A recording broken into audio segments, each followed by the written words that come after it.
So first of all, thank you for sitting down with us. I know you're very busy, which is good. Busy is good. And so we really appreciate you taking a couple minutes to sit down. Tell me everything there is to know about Unshelf Design. How did you get started? How long have you been in the design industry? What's your origin story? So I actually first went to school for advertising. Okay. I worked in advertising agencies in Calgary, Toronto, and Vancouver for 10 years. Actually, more than that. I owned my own agency for 9. And typical COVID switch, I flipped my house and I flipped my husband's house and decided this is way better than creating TikTok videos for oil and gas companies. So, so I decided to go back to school and take interior design and kind of got in through the staging door a little bit. And we've been now coming up 4 years in January. So it's really way better. Congratulations, because you've been super successful in a short period of time. Obviously, you've got style and you've got taste. I'm sure some of that comes from being a creative in a different field and then transitioning that creative energy into this world. Tell me a little bit about why that marketing and advertising background has propelled you into success. Do you think that that's because you're able to kind of know how to position something or what language or messaging or imagery to use? Or do you think that the industry was just short of creative professionals like yourself? Why do you think you've been able to be so successful in a short time? I think honestly, running the agency, a lot of creatives start businesses because they love doing that work, and the business side comes second. Whereas for me, I love the business side as well. So to start a design company is 80% business, spreadsheets, phone calls, 20% design. So I think I actually came in ahead of a lot of people who just come out of school or have only worked in design as maybe employees, because I can run the whole business as opposed to just being able to focus on the design aspect, and I love it. And so I think being an entrepreneur really set me apart in that I can run projects really seamlessly. But then also the marketing side, people love our website and we kind of know what to do on social media. So the marketing side helped get us started. And then you guys do both interior design projects, renovations, new construction. No new construction. No new construction. Mm-hmm. Interior design projects, renovations. Yeah. Styling. Yeah. And staging. And home staging. Yeah. And so tell me a little bit about the difference between an interior design project, a styling project, and a staging project. Yeah, so staging is way different, and my marketing actually comes into play huge on that, because when I look at a house for staging, I look at it as a product to sell, right, and not a personality that I have to integrate, because it's supposed to be quite neutral. So running staging projects is very quick. Realtors will call and 2 days later they need it staged. So I like the quick turnaround. I'm a millennial. I have instant gratification needs that staging kind of it's done, it's staged. Yay, and it's sold.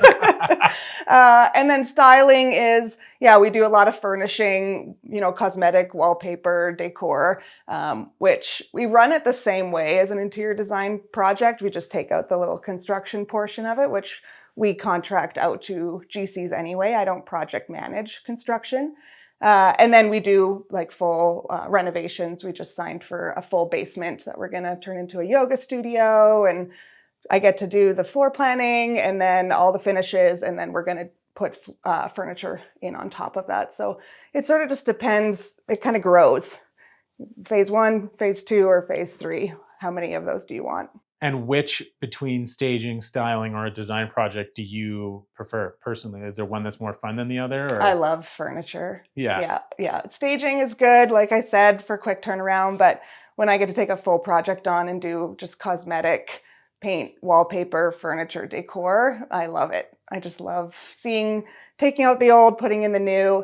But of course, the renos have better before and afters when you get to see the kitchen totally transformed. So, yeah. So after several years of doing the styling and staging and renos, because I think it's really interesting, your niche is in that resurgence or the revamp of a space and kind of changing it or presenting it in a certain way. Mm-hmm. And I've seen that on some of your social media and your posts on your website, like the before and after image with, a coat of paint, a new sofa, and some accessories. Are I can't believe it's the same room. Yeah.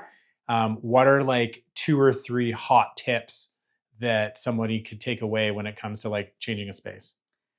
Um, on paint can do a lot, creating features such as wallpaper. Honestly, I'm big into the reason we specialize in cosmetic redesigns, primarily older homes that we're trying to give some life to. We want people to re-love the home, and so I don't want to just say, buy a new couch, put wallpaper up. I want to say like inject things that you love into the space. So walk around it. The worst thing is when I go into a house, people are like, I just hate this space. I don't even come in here.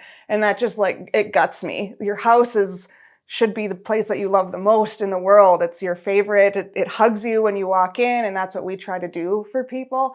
And so I think when you walk into a room and you don't love it, first start with what don't I love in here? And it could just be so much as, oh, that was a hand-me-down couch from my friend and I don't even care. Then maybe that's where you start, is just at least trying to fill those in. And then of course we get clients that are like, just make it look like a show home. And so I still try to like get some of their personality into it. But I think honestly, the biggest things that people miss in styling their homes are area rugs. They're either not there and your photos or your furniture is just sort of floating around, or it's way too small. So it should be that, all your furniture should have its front legs at least grounded on that. So that, especially in these open concept houses. So rugs are a big one. And then also just a distraction of focal points. So having too many different colors or nothing that draws your eye and you kind of feel lost. So picking a wall, picking your favorite wallpaper or paint color and mixing it up.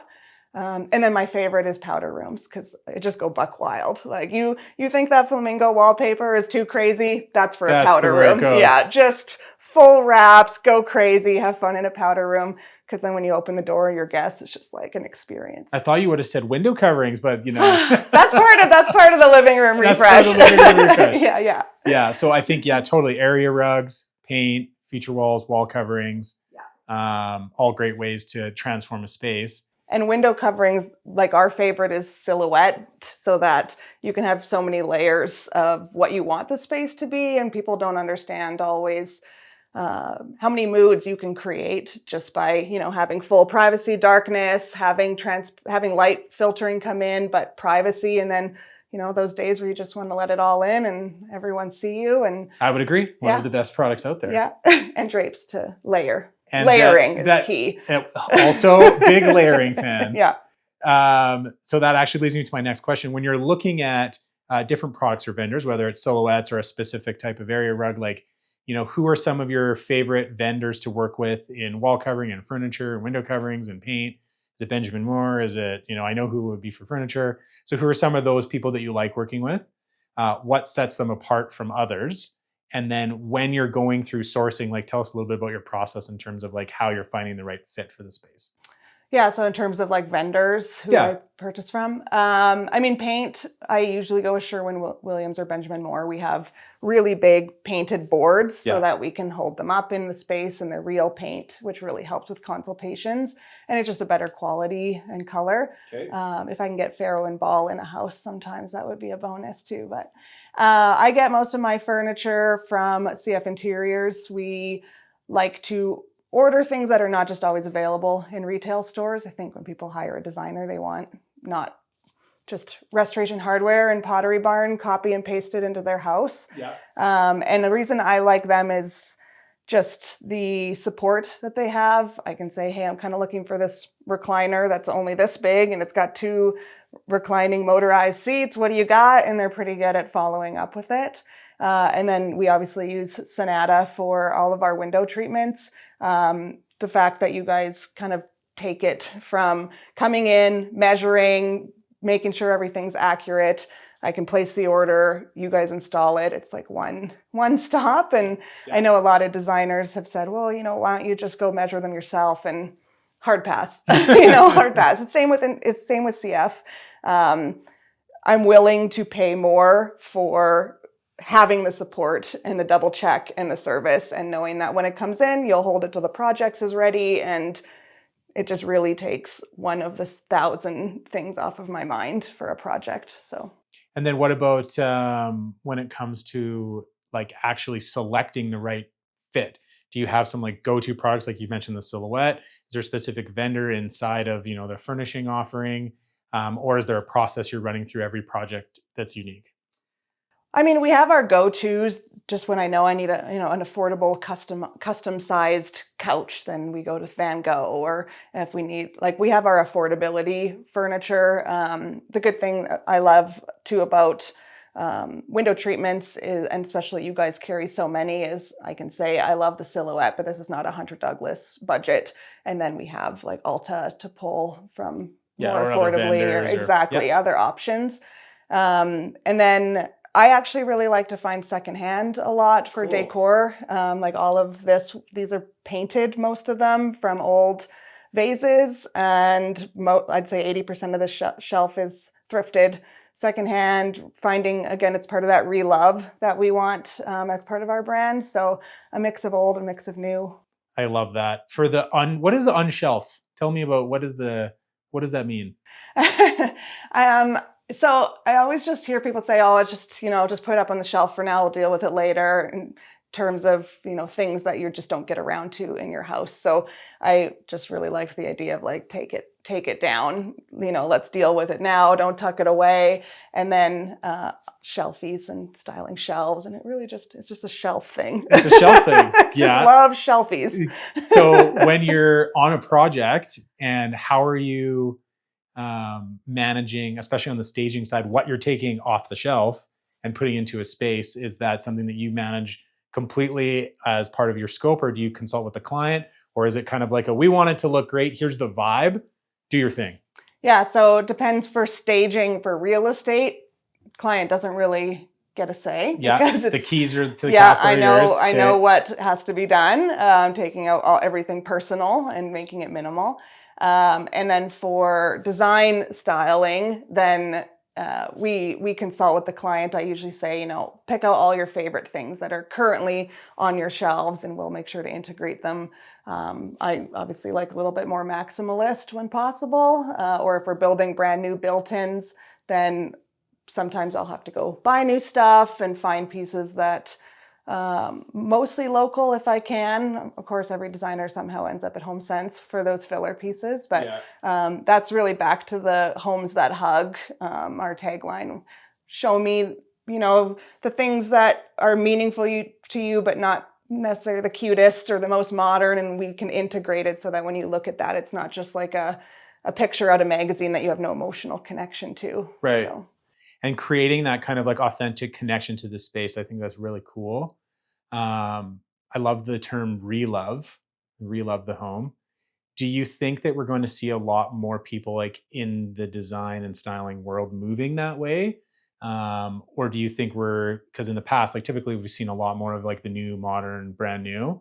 Do you think we're going to start to see some more of those people upcycling and reloving and finding ways to like have that soul and authenticity? Or where do you think we're headed? I think, we're heading, the world, I think it's impacted by economics and the world as a whole. And as things get a little crazier out there, we need a little more calm inside. And so having that warmer, welcoming space that puts a smile on your face is going to become more and more important. And I would say in terms of, color aesthetic, coming out of COVID, people wanted to feel warmer and welcoming. And again, it's really just like creating that safe nest at your house and your living room. The cozy space. Mm-hmm. Yeah. What is your goal for Unshelf? We were talking off camera that you put together your recent, 3-year, 1-year, 5-year plan. So maybe don't dive into the whole plan with Cole's notes by bullet point, by section. Yeah. But what is the evolution that you'd like to see Unshelf take over the next couple of years? And, just tell me a little bit about the path that you're on as a company. Yeah. So, I mean, I sort of had what's between mid and quarter life crisis, whatever that is, for 36-year-old crisis.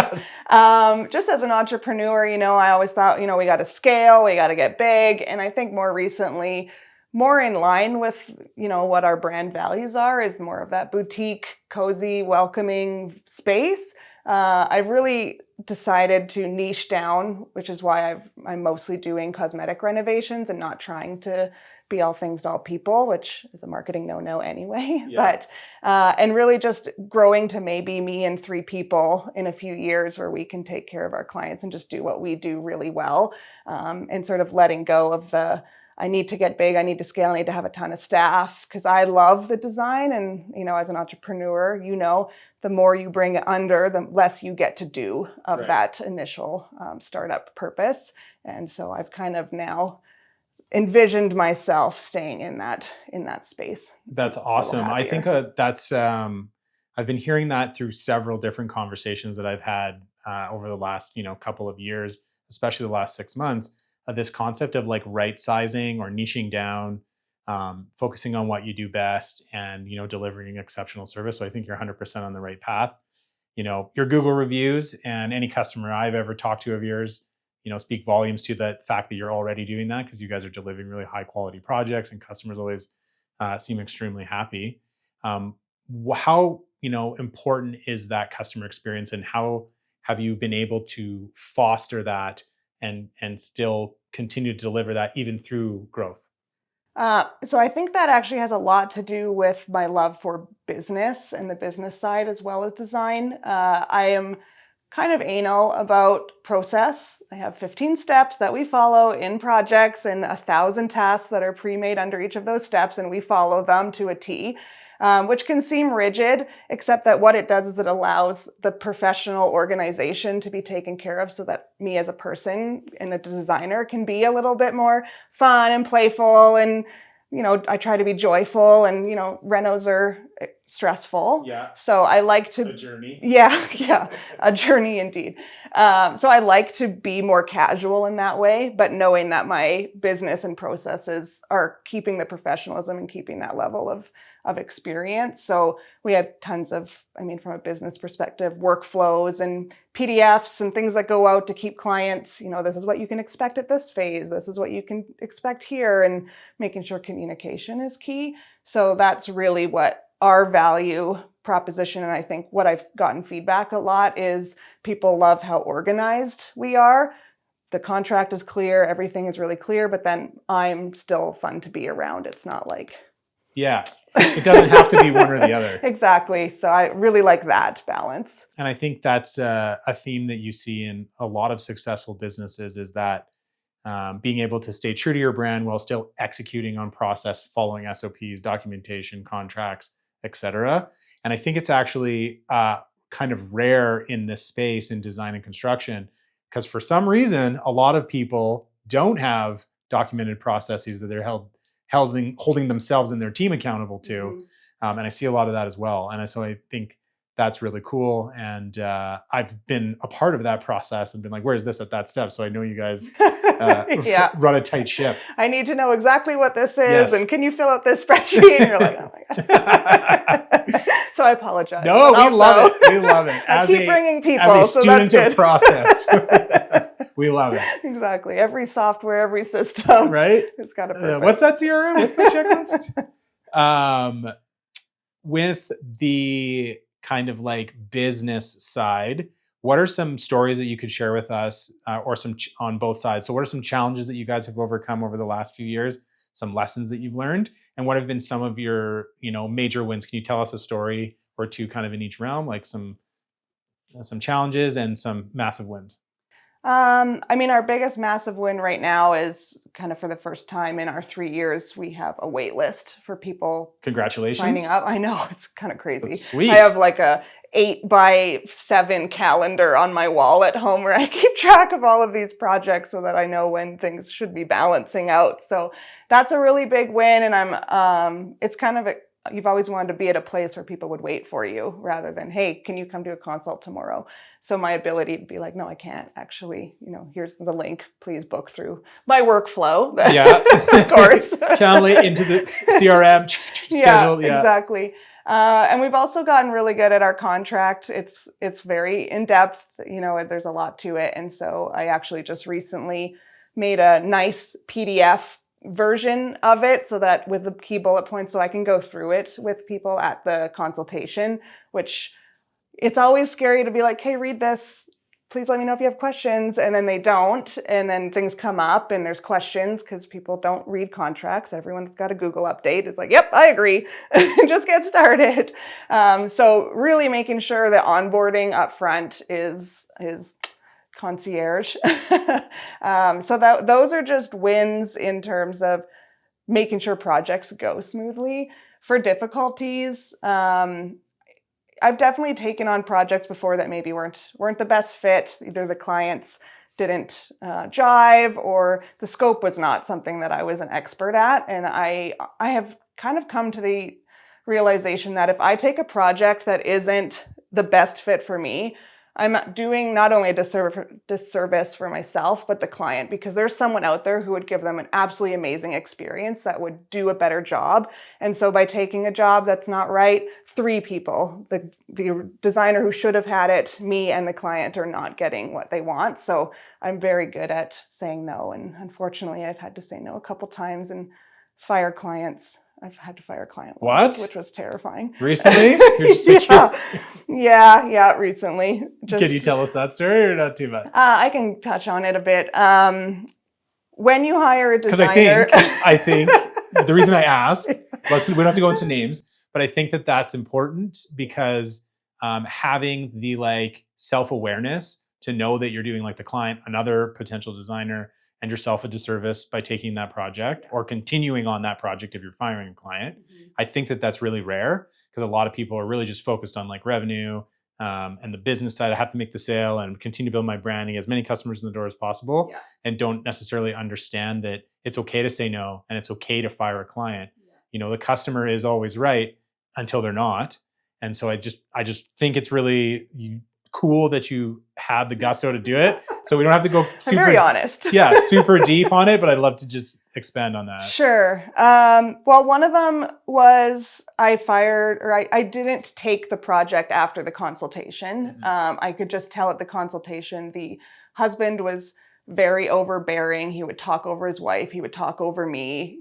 I would say something and he would turn it into his idea. And I was just like, this is not going to be a fun one. So sometimes it's really just a personality mix. I'm a bigger personality and I like to collaborate, and it wouldn't have gone well for anyone, I don't think.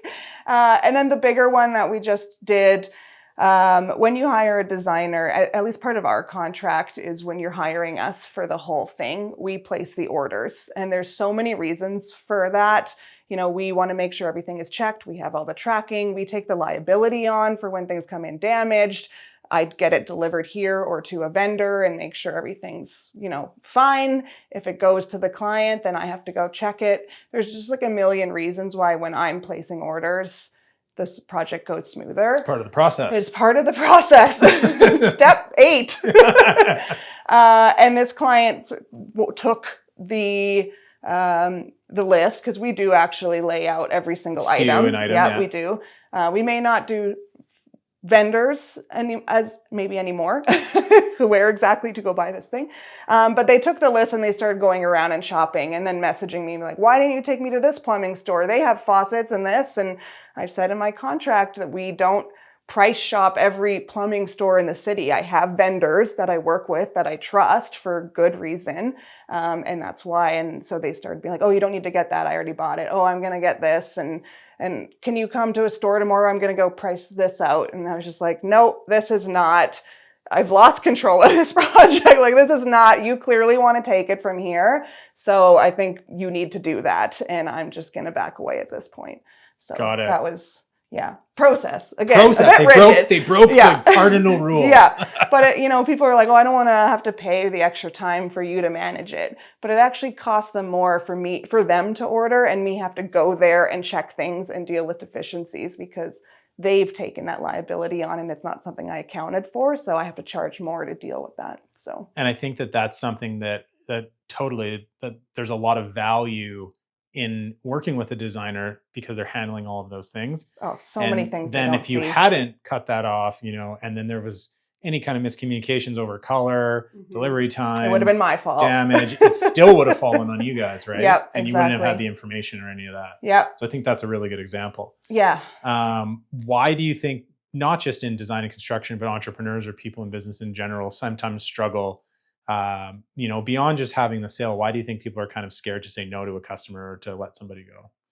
I mean, I'm in a lot of forum chats with designers, and actually just yesterday I saw one where a lady said she told a client no, and the client went to Google and totally bashed her in her Google reviews. And so I think sometimes saying no can be dangerous. And it's sort of a nod to women as well, but also on the business side, Google is a scary thing. And even if you're in the right, not everyone sees it that way. So sometimes, I mean, as a marketing person, I'll take a bad review because it's an opportunity for me to show my customer service as a response to that in a professional way. But it can be scary to put your business in that position.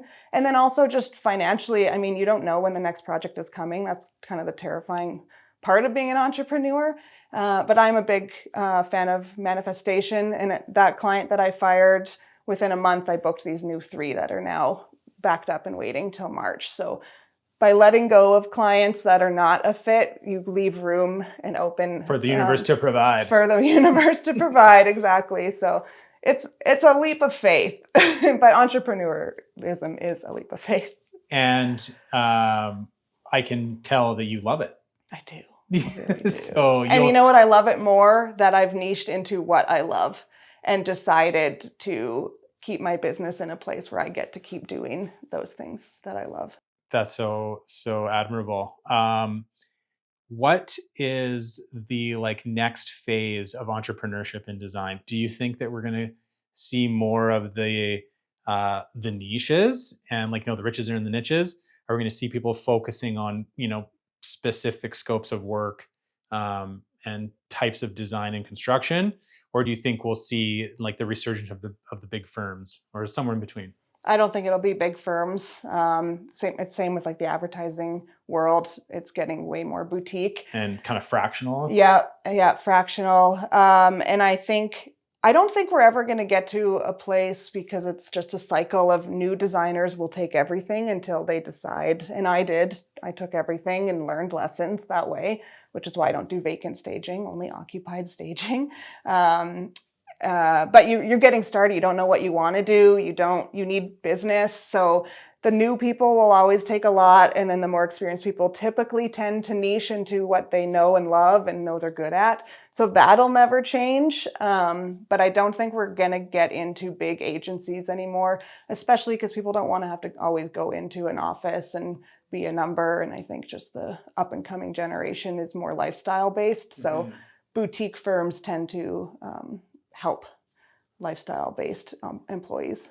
And when you're doing consultations like that, or working with clients like that as a boutique firm or a niche designer, are we seeing more and more of those presentations being done online? Or are we doing that in person? Is it a combination? And what kind of tools are you guys using in terms of AI and some of the new presentation materials that are coming?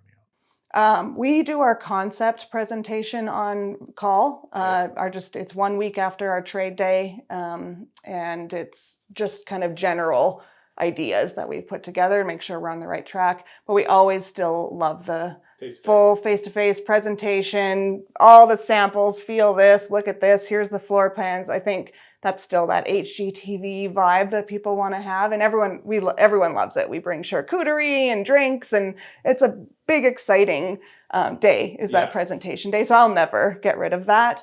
Sometimes we do it here at our design studio, especially if we have a client now who's just in a rental waiting for their new home. So we're doing everything here because there's no point in going to their rental space. And I have all the samples. And so that part I'll always do in person. So I think it's still a little bit of a mix. Lots of people do e-design. I don't really do e-design. I like to be in the house looking around and meeting the people. And that's how we're going to continue.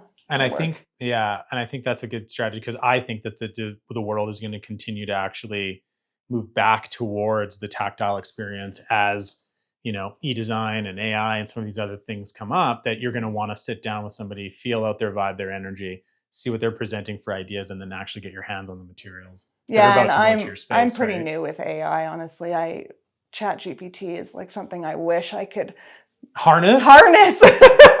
We went to a seminar at High Point Market, and it was all about using it for business, and like it'll automate your proposals and do it. I'm just like, that seems so wonderful. I just can't. When can I figure this out? And I don't like to do. I know in that session they talked about using Midjourney or visuals for the concepts, but I think it actually shows people maybe something that's unattainable. So I usually keep the concepts a little looser than that, just so that they're not like, but that thing. But I saw like, that that's image not and real. it was bang on. Exactly. You took a and picture that's of my not space your house. and rendered. Exactly. That house is 14 Unrealistic times bigger than yours. expectations. Yeah, exactly. So I don't actually dive really deep into AI, but I'm sure that'll have to change. One day. So there's a lot of other resources, seminars.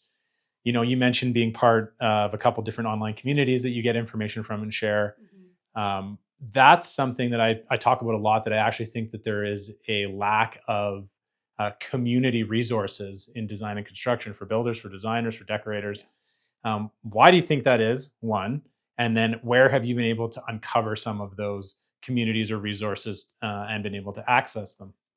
I would say in design, there's different levels of thinking. I think that there are still some firms and designers who have been in the industry a little longer that keep things closer and newer. When I came in, I was like looking for someone to just ask questions about running a design business, and it was never really an option. So actually, Michelle Murphy started a little design group on Instagram, and I think there's maybe 25 of us in there now. And it's just, we can ask questions, and they're all local designers, and it's collaborative.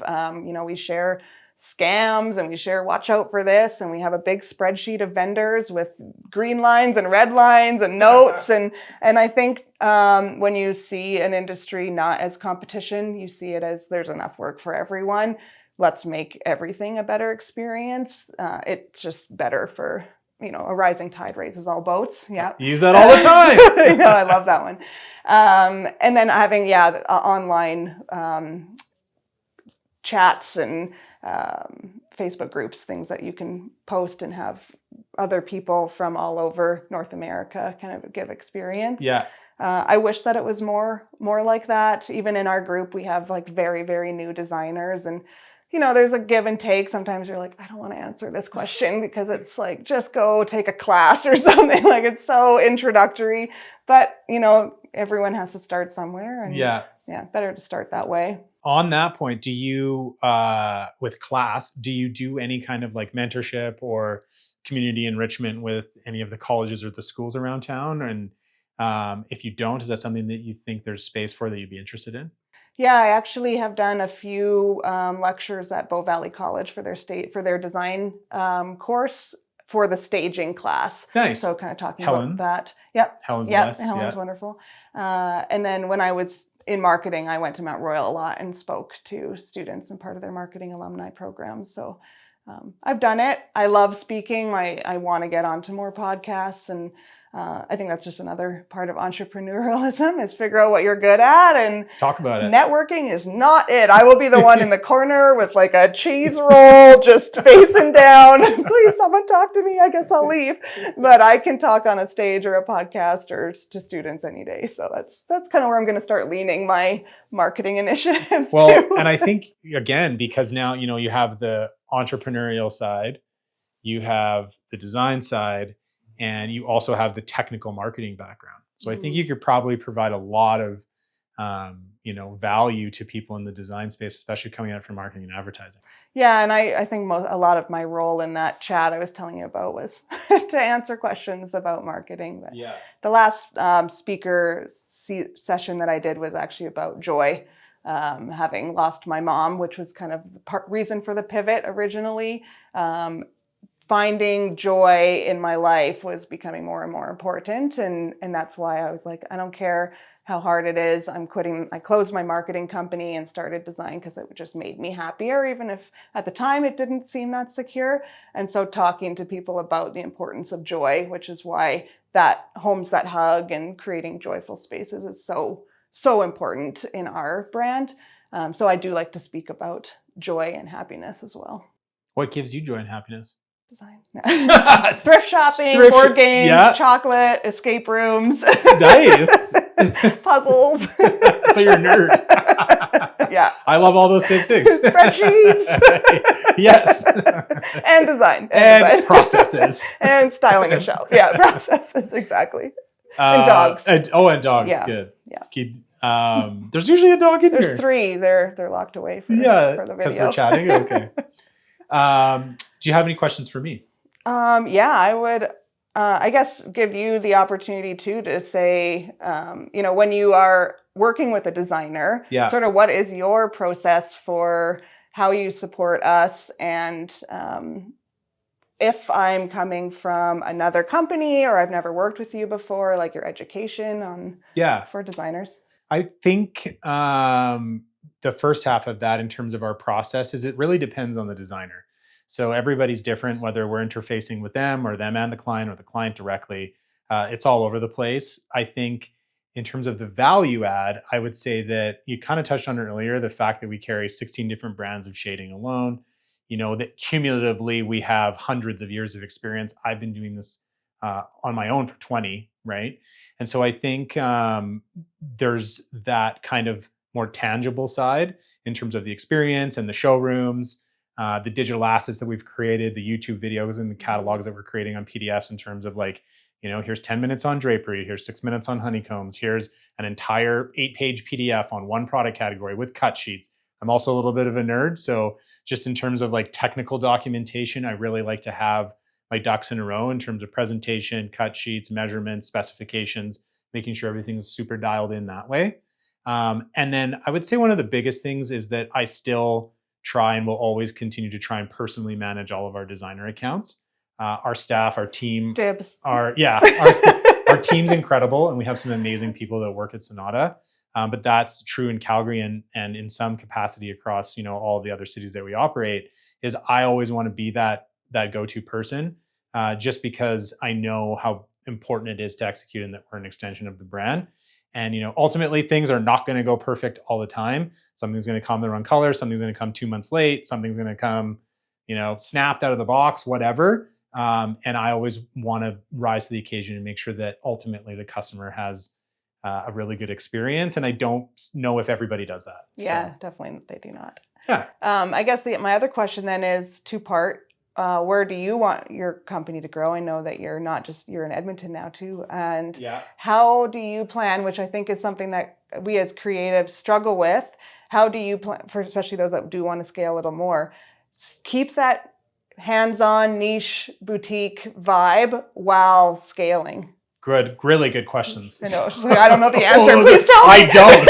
So I think being in now 4 cities, we've realized that the operational difficulties of providing that service and that level of touch is really hard. So I think for the, interim, we probably won't be opening any other additional cities, showrooms, and locations. I think we're at a size now where we have, some things to fix internally in terms of process. But the answer in terms of how do we continue to deliver on what we have for the last 11 years is really funny. It all goes back to process, and I think that getting things documented into a workflow, into a CRM system, having our wikis, our Google Drives, our Slack, whatever you're using, we use a combination of tools, having things where that information and presentation tool is easily accessible. That's how you do it. Yeah. And so, are we perfect? By no stretch of the imagination. We're working on it every day, for sure. But I think where we want to head in the future is to actually help people in our niche, so other shading and design product companies, and then specifically trades and designers upgrade in any way that we can. So I've talked about this in a couple other sit downs, but my vision for Sonata is that we can continue to give, top-notch service, all the products and services that we offer, but to also add this business excellence piece, because we've learned a lot of lessons the hard way over the last, 11 years. And I always say I'm a smart, dumb guy. I learned a lot of hard lessons. And I think we can help designers, trades, retail adjacent suppliers in the space upgrade their marketing, upgrade their processes. And ultimately, that's where my passion lives, is how do we continue to service all the clients that we have and be awesome, and then help others do the same.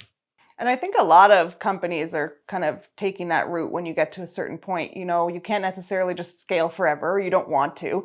Now, what else am I going to do? As an entrepreneur, you're like, can't sit still. I need to do something else. So pivoting into that more education and support side is something that I see a lot of. Well, and I think it's interesting because I haven't found somebody specific in our niche that I think is doing it at a high level. So I'm hoping that's where we're headed. And if not, it's just going to be about like right sizing, systemizing, and making sure that we can continue to do what we've done for clients like yourself. Yeah. And I actually have started getting my design assistant to send out emails and sign her name. So I'm like getting clients used to the fact that it's not always me, which is... And that's a really big challenge because, like I said, I personally manage our design clients. You're like, perfect dibs, right? So, I know. How do we clone ourselves? Yeah, I know. I don't know, maybe with AI. Yeah, I mean, one day, yeah. Yeah. Is there anything else you want to ask me? Cats or dogs? Dogs. Always. We can continue to work. Always. Have you not met TJ? No. What? No. Okay, I'll bring him by. Okay. I'll bring him by. Yeah, on the client side, what is the perfect client, or can you describe your perfect client? My perfect client ultimately is grateful for working with a designer, and that's kind of a vibe that I get at consults. Someone that likes to be a little bit more hands-off. They're usually entrepreneurs because they appreciate the process and the organization. My perfect client is renovating their home, and typically a home of, at least $700,000 in value, so that, we have that money to make it better. We do have cheaper options for clients that just want a consultation, but I think in terms of working with clients that want to see and really feel the joy in their home, sort of that busy mom, busy entrepreneur, someone that doesn't really have the eye for it, but is excited and grateful, and that is open to communication and collaboration. I don't come in and say that I'm going to do it all. I bring in people that are better than me at certain things, and they're going to help. And whether that's a vendor or someone that helps with my drawings or the trades, those people, understanding that collaboration, understanding how we all work together. Those are the people that I like to work for, because when you start offering services that, I'll take care of everything for you, I don't want to be the one that everything comes through and goes out and there's miscommunication. And having an understanding of collaboration, I think, is important for being grateful, understanding process, being communicative. It's more like a personality thing. I could go into like demographics or whatever, but that's not. Let's not do that. Yeah, that comes. Yeah, we have a checklist for that. But it's really just feeling that gratitude and open communication and collaboration. Cool. So I'm looking at your Instagram here, which is awesome, by the way. And I'm looking at this recent project. Tell us a little about this project.